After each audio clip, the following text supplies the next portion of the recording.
So I want to kind of get on here and talk a little bit about relationship needs or the need that you may require from your relationship. So the reason why relationship needs and the need that you need from your relationship are so important is that these needs are needs that you require from this particular situation to make you feel like you're in an active reciprocal relationship. So if a lot of times these needs aren't being particularly met, then you start feeling maybe neglected, or you start feeling like the person is not really, serving you from a relationship standpoint. And that can be a particular issue when it comes to the understanding and also the communication in the relationship. So there's some differences there, though, when we talk about needs, because sometimes we misconstrue needs with things that we actually want. And those are two different categories, right?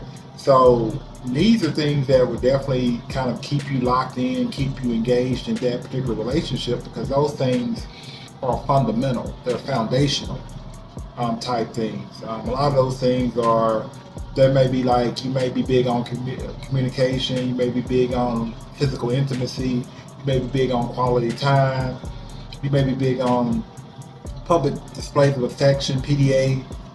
You may be like big on like just any number of those things, right? But then also wants is like those things that you would like to be better in their relationship, but they're really not a deal breaker per se. So for some, if a person, after they get done cooking, they don't necessarily like, clean up the kitchen. They like to wait till later to clean up the kitchen. That might be a pet peeve for some people. But for others, that may be like, okay, that's fine. There's nothing wrong with that. And that's not really a deal breaker, which is not going to put that particular example in the needs category. But for others, that might be a big deal, which is an actual need, which is their partner, their person being a little bit more, intentional about, cleaning up after they get done with like cooking, for example, right? So when we talk about communicating these needs, though, because your needs need to be communicated directly, efficiently, and also with, consideration there too, right? Because it's not what you say, it's how you say it. So when you talk about communicating your needs, especially to your partner, you want to make sure that you are in a good place to even communicate these things. Because sometimes as individuals, we communicate from an emotional place where we have this emotional buildup because these needs, they haven't been met for quite a while, and now we're communicating based on all of that flood of emotions at that point. And then sometimes that's not the proper way of doing it, because sometimes your message could be unheard or misconstrued, or even not received the proper way, right? So you want to make sure that first of all you are in a good place to even communicate these needs when you have this conversation with your partner. So if that standard has been met, starting that conversation, especially one about needs to be scheduled. I think it needs to be scheduled because popping something like that up like that is very important. It's a very important conversation. So just spur of the moment conversations like that probably would not be the best idea, because you want to make sure that you make some good time for that, allotment of time for that. Then also you want to make sure that your partner makes time for that, because that shows both individuals how intentional you are with, listening to your partner and actually wanting to, reciprocate and validate their opinion, their concerns, right?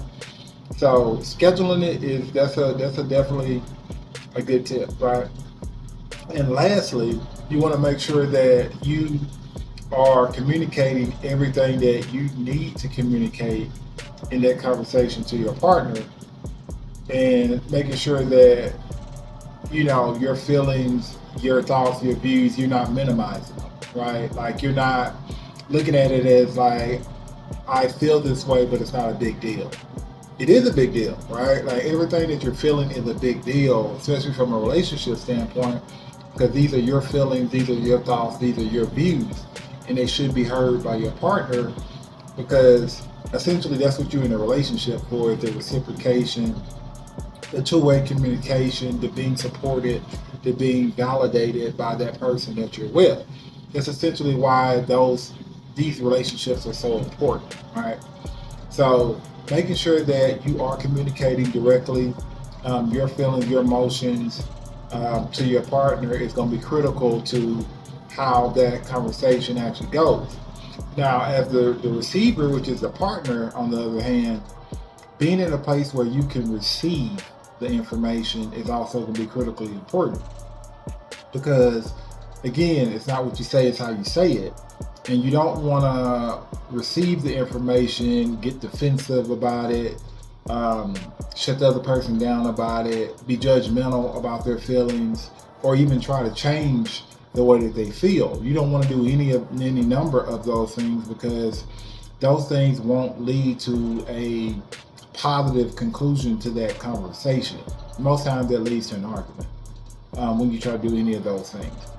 So you want to be as receptive, as non-judgmental, and then also try to validate points of that conversation too, because the goal is not for you to actually 100% validate every single thing that your partner is saying, because that's kind of impossible for you to do because of the fact that you guys have two different upbringings, you have two different backgrounds, you have two different ways of thinking.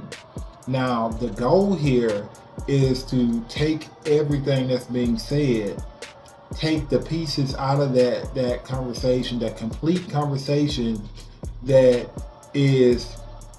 can be validated by you, that can be put into action by you, that can be structured by you, and validate that emotion for your partner. Tell that person that I understand these points. I understand where you're coming from this angle, and I will do the best that I can to make the adjustments and figure out how we can move forward from there. And you have to be able to say those types of things in order for that conversation to continue to move forward. Because the mistake that individuals make is they take what their partner is saying. Some may get defensive about it, some may feel attacked by it, some may not just even validate it at all. They might just go into their point after that person says something. Therefore, whatever they said, whatever the communicator said, was not even touched on at all. Basically, it just turns into a back and forth thing, and that's what you kind of want to avoid because neither party is being heard in that moment. It's more like a great debate versus a actual two-way communication where both parties feel like they've been heard, supported, and validated. So as you kind of progress in your relationships, with your partner, you want to make sure that the needs that you have for the relationship for yourself are being discussed effectively, and also being implemented, some type of strategy being implemented, some type of consistent intention being put forth to meet these particular needs. And don't get me wrong, when you talk about needs, you want to make sure that with your current situation, with the person that you're with, these needs can actually be met.